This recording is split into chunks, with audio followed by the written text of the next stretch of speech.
The main purpose of money is to provide you peace of mind. और शायद इसीलिए आप कोई सी भी फाइनेंशियल एडवाइस वाली किताब उठा के पढ़ लें, आप किसी भी फाइनेंशियल एडवाइजर से जाके बात करें, सबसे पहली चीज जो वो आपको रिकमेंड करते हैं वो ये कि भाई अपना एक इमरजेंसी फंड बना के रख लो। इन दिस पर्टिकुलर वीडियो मैं 3 क्वेश्चंस के जवाब देने की कोशिश करूंगा। First, why do you even need an emergency fund? Second, how big that emergency fund should B?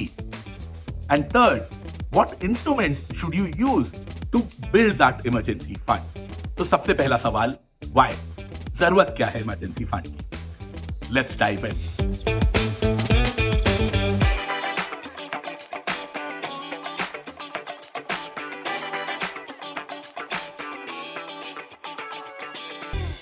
I would like to thank our sponsor Stable Money for making this video possible.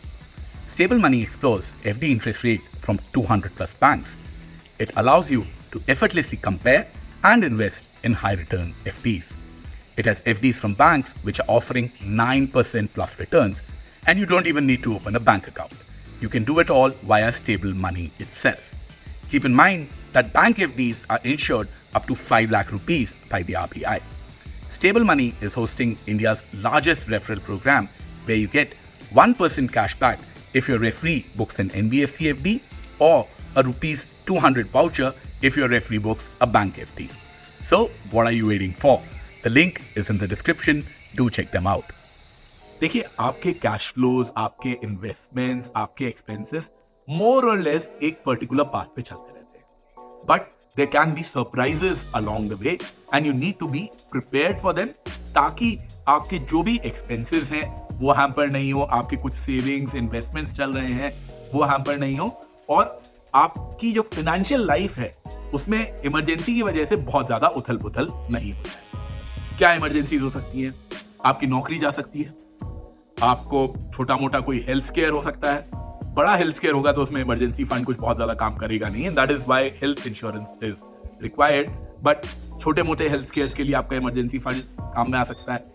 गाड़ी ठुक गई, गाड़ी ठुकने का भी आजकल खर्चा जो है ना कुछ 80,000 1 लाख के आसपास आ जाता है, अगर आपका इंश्योरेंस उतना अच्छे से उसको कवर नहीं करता है तो।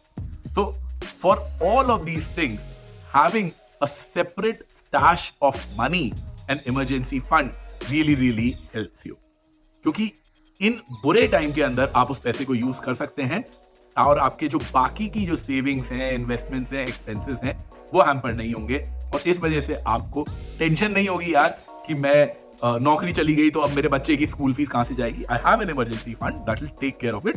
3 महीने में, 6 महीने में मुझे वापस नौकरी मिल ही जाएगी and the problem would be taken care of. दूसरा बड़ा सवाल जो कि बहुत लोगों को कंफ्यूज करता है कि चलो मान लिया इमरजेंसी फंड चाहिए, कितना बड़ा, कितने पैसे रखूंगा मैं उसमें 1 लाख रखूं, मैं उसमें 50 लाख रखूं, how much money should I keep in that emergency fund? इस सवाल का जवाब खोजने के लिए आपको थोड़ा सा अपने अंदर झांकना पड़ेगा। सबसे पहली चीज जो आपको पता करनी पड़ेगी कि रेगुलर डे टू डे में आपकी आज की डेट में एक्सपेंसेस मंथली आपके हैं कितने। तो बता रहा हूं, बहुत सारे लोगों को तो यही आइडिया नहीं होता है कि यार मोटा मोटी पता होता है हाँ 60,000 खर्चा है या मेरा 80,000 खर्चा है, but just have a look at your expenses over the last 1 year and try and project कि आपके monthly expenses कितने हैं। Once you have that figure, then an ideal emergency fund should have at least 6 months of expenses. अब ये 6 महीने का मैं एक जेनेरिक रूल बोल रहा हूँ based upon whatever I have read, but और भी इसमें कुछ फैक्टर्स होते हैं, जैसे कि मान लीजिए आप you are a young 25 year old independent, you don't really need 6 month, शायद 3 महीने में भी आपका काम चल जाएगा। या आप एक हस्बैंड वाइफ कपल हैं, आपके बच्चे नहीं है, both of you are earning very well, once again हो सकता है 3 महीने 4 महीने में आपका काम चल जाए। On the other hand, let's say if you have a kid who is going to school, you are the single earner in the family, then probably 6 months is a more appropriate number. Or if you are an early retiree like me, जिसकी कोई income ना तो है ना होने वाली है, जिसके ऊपर एक डिपेंडेंट वाइफ है, एक डिपेंडेंट किड है, there are aging parents who are also there, तो emergency could be around the corner at any point of time, और आपको डे टू डे एक्सपेंसेस का भी देखना है। In those cases, your emergency fund should probably be 2 to 3 years of expenses. To be really honest, early retirees के case में उसको emergency fund बोलना उचित नहीं होगा. It should probably be called as a cash bucket, which takes care of your expenses. And then comes the third and the most important question: what instruments should I use for my emergency fund? तो आप जिस भी instrument के बारे में सोच रहे हैं उसको आप 3 पैरामीटर पे इवैल्यूएट कीजिए। पहला सबसे ज्यादा इंपॉर्टेंट पैरामीटर है सेफ्टी, दूसरा पैरामीटर है लिक्विडिटी और तीसरा पैरामीटर है रिटर्न्स। इन 3 पैरामीटर्स पे आपको इवैल्यूएट करके अपने उस इंस्ट्रूमेंट को चूज करना चाहिए। आप इनके कॉम्बिनेशन को भी देख सकते हैं, किसी में सेफ्टी थोड़ी कम है, किसी में लिक्विडिटी थोड़ी ज्यादा है। You need to consider all these things. The instruments that I prefer for emergency fund are A, savings account, B, fixed deposits, and C, debt funds. Let's look at these 3 instruments. Savings account में जो आपका पैसा पड़ा है एकदम perfectly 100% safe है, उसमें कोई दिक्कत नहीं है। बैंक के अकाउंट में पैसा पड़ा है और बैंक तो कुछ होने से रहा उस पैसे को। दूसरा लिक्विडिटी, सेविंग्स अकाउंट के अंदर जो पैसा है वो एकदम 100% एब्सोल्युटली लिक्विड है, जिस दिन चाहिए होगा आप एटीएम से वो पैसे को निकाल सकते हैं। But on the third parameter which is the returns parameter, it does very poorly. Most savings account in 2023 are giving 3.5-4% in savings account, which is a very poor return. So it does very well on the safety parameter, on the liquidity parameter, but it does very poorly on the returns parameter. The other one that you can look at is debt funds, debt mutual funds. अब debt mutual funds के अंदर भी जो है ना बथेरे type के debt mutual fund होते हैं, और प्लस पहली बात तो कोटक म्यूचुअल फंड देखो, आईसीआईसीआई म्यूचुअल फंड देखो, फिर आईसीआईसीआई म्यूचुअल फंड के अंदर भी बैंकिंग एंड पीएसयू डेट है, क्रेडिट रिस्क है, बहुत सारे होते हैं। उनमें से मेरे हिसाब से जो लिक्विड डेट फंड्स हैं या अपने ultra short term debt funds हैं, इन सब के अंदर रिस्क जो है वो सबसे कम रहता है। जीरो रिस्क तो बोलना इसको गलत होगा, क्योंकि there have been cases in the past. Franklin के कुछ डेट फंड के बारे में आप पढ़ सकते हैं। So there is a certain amount of risk, but there is very low risk that exists in these debt mutual funds, and that is also something that you can consider.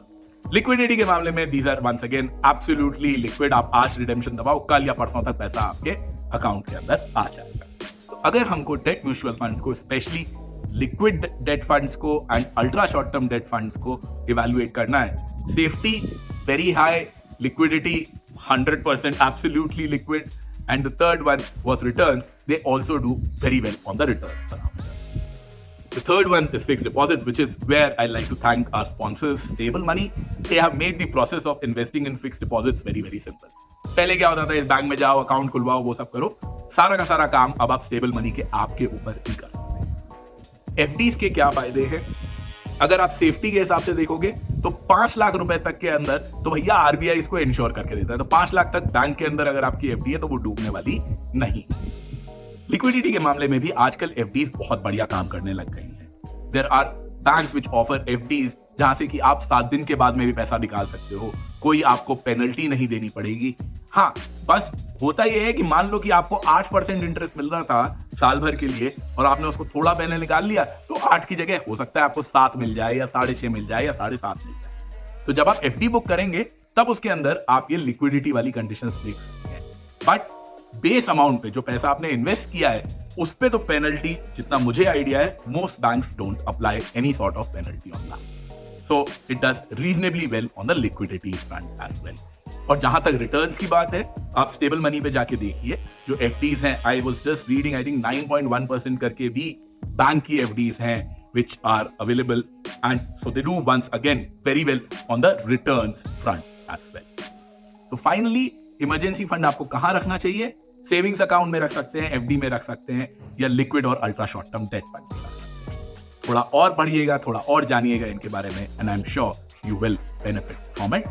But कहाँ रखना है, कितना बड़ा बनाना है, वो सबसे बहुत ज्यादा जरूरी है कि आप पहला स्टेप ले, and your first step should be building an emergency fund. बनाओ तो सही यार, 1 महीने का पैसा डाल के बनाओ, शुरुआत तो करो। Once you get started, I am sure you will get at the goal of having a good, decently sized emergency fund. उम्मीद करता हूं आपको ये वीडियो अच्छा लगा होगा, इससे आपको बहुत कुछ सीखने को भी मिला होगा। अगर अच्छा लगा तो प्लीज इसे लाइक जरूर करें, और हाँ, डिस्क्रिप्शन में मैंने हमारे स्पॉन्सर स्टेबल मनी का लिंक दिया है, वहां पे जाके अपनी एफडी की शुरुआत आज ही करें। Thank you.